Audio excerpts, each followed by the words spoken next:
ಮಕ್ಕಳೇ, ಚೆನ್ನಾಗಿದ್ದೀರಾ? ಇವತ್ತು ಅಜ್ಜಿ ನಿಮ್ಗೊಂಡು ತುಂಬಾ ಚಂದದ ಕತೆ ಹೇಳ್ತೀನಿ.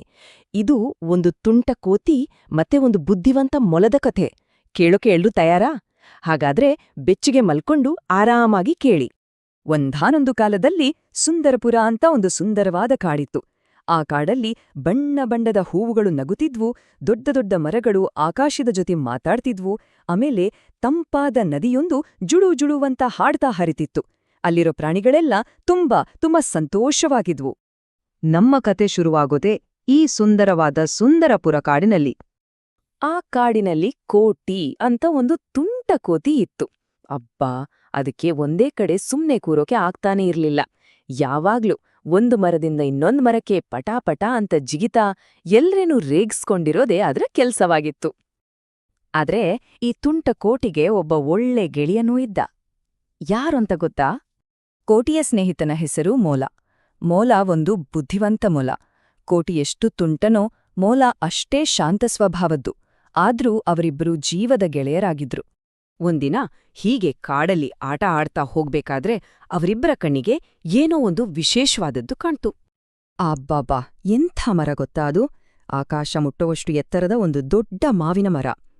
ಮರದ ತುಂಬೆಲ್ಲ ಬಂಗಾರದ ಬಣ್ಣದ, ನೋಡಿದ ತಕ್ಷಣ ಬಾಯಲ್ಲಿ ನೀರೂರಿಸೋ ಸಿಹಿ ಮಾವಿನ ಹಣ್ಣುಗಳು ತೂಗಾಡ್ತಿದ್ವು. ಆ ಹಣ್ಣುಗಳನ್ನು ನೋಡಿದ ತಕ್ಷಣ ಇಬ್ಬರಿಗೂ ತಿನ್ನಬೇಕು ಅಂತ ಆಸೆ ಆಯ್ತು. ಆದ್ರೆ ಅಷ್ಟು ಎತ್ತರದಲ್ಲಿರೋ ಹಣ್ಣುಗಳನ್ನು ಪಡೆಯೋದ್ ಹೇಗೆ? ಆಗ ನಮ್ಮ ತುಂಟ ಕೋಟಿ, ಛೆ, ಇದೇನು ದೊಡ್ಡ ವಿಷಯನಾ?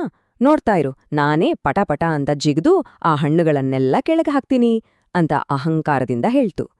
ಹೀಗೆ ಹೇಳಿ ಕೋಟಿ ಮರದ ಕಡೆಗೆ ಓಡೋಡಿ ಹೋಗಿ ಒಂದೇ ಜಿಗತಕ್ಕೆ ಮೇಲೆ ಹಾರಿತು. ಅಯ್ಯಯ್ಯೋ ಪಾಪ, ಕೋಟಿಗೆ ಕೊಂಬೆಗಳನ್ನು ಹಿಡಿಯೋಕೆ ಆಗ್ಲೇ ಇಲ್ಲ. ಅದು ಮತ್ತೆ ಮತ್ತೆ ಪ್ರಯತ್ನಿಸ್ತು. ಆದರೆ ಒಂದೇ ಒಂದು ಹಣ್ಣು ಕೂಡ ಅದರ ಕೈಗೆ ಸಿಗ್ಲಿಲ್ಲ. ಅದಕ್ಕೆ ತುಂಬಾ ಬೇಜಾರಾಗಿ ಸುಸ್ತಾಗಿ ಕೆಳಗ್ಬಂದು ಕೂತ್ಬಿಟ್ಟು. ತನ್ನ ಸ್ನೇಹಿತನ ಬೇಜಾರನ್ನು ನೋಡಿದ ಬುದ್ಧಿವಂತ ಮೊಲ, ಚಿಂತೆ ಮಾಡ್ಬೇಡ ಕೋಟಿ ಅಂತ ಹೇಳಿ ಒಂದು ಒಳ್ಳೆಯ ಉಪಾಯ ಮಾಡ್ತು. ಮೊಲ ಹೀಗೆ ಹೇಳಿತು, ಕೋಟಿ, ಬೇಜಾರ್ ಮಾಡ್ಕೋಬೇಡ, ನಾನೊಂದು ಉಪಾಯ ಹೇಳ್ತೀನಿ ಕೇಳು. ನಿನಗೆ ಮರ ಹತ್ತೋದು ಚೆನ್ನಾಗ್ ಬರುತ್ತೆ ಅಲ್ವಾ? ನೀನು ಮರವನ್ನು ಹತ್ತಿ ಹಣ್ಣುಗಳಿರೋ ಕೊಂಬೆಗಳನ್ನು ಜೋರಾಗಿ ಅಲುಗಾಡಿಸು. ಆಗ ಕೆಳಗೆ ಬೀಳುವ ಹಣ್ಣುಗಳನ್ನೆಲ್ಲ ನಾನು ಹಿಡಿದುಕೊಳ್ಳುತ್ತೇನೆ. ಈ ಉಪಾಯ ಕೋಟಿಗೆ ತುಂಬಾ ಇಷ್ಟವಾಯಿತು. ತಕ್ಷಣವೇ ಅದು ಸರಸರ ಅಂತ ಮರವನ್ನ ಹತ್ತಿ ಕೊಂಬೆಗಳನ್ನ ಗಟ್ಟಿಯಾಗಿ ಅಲುಗಾಡಿಸಿತು. ಆಗ ಧಪ್ ಧಪ್ ಅಂತ ಸಿಹಿ ಮಾವಿನ ಹಣ್ಣುಗಳು ಕೆಳಗೆ ಉದುರಿದ್ವು. ಮೋಲ ಆ ಹಣ್ಣುಗಳನ್ನೆಲ್ಲ ಜಾಗರೂಕತೆಯಿಂದ ಒಂದೆಡೆ ಸೆದರಿಸಿತು. ನೋಡಿದ್ರಲ್ಲ ಮಕ್ಳೇ, ಒಬ್ಬನೇ ಕಷ್ಟಪಟ್ಟ ಕೋಟಿಗೆ ಗೆಳೆಯನ ಸಹಾಯ ಸಿಕ್ಕಾಗ ಕೆಲ್ಸ ಎಷ್ಟು ಸುಲಭವಾಯ್ತೋ.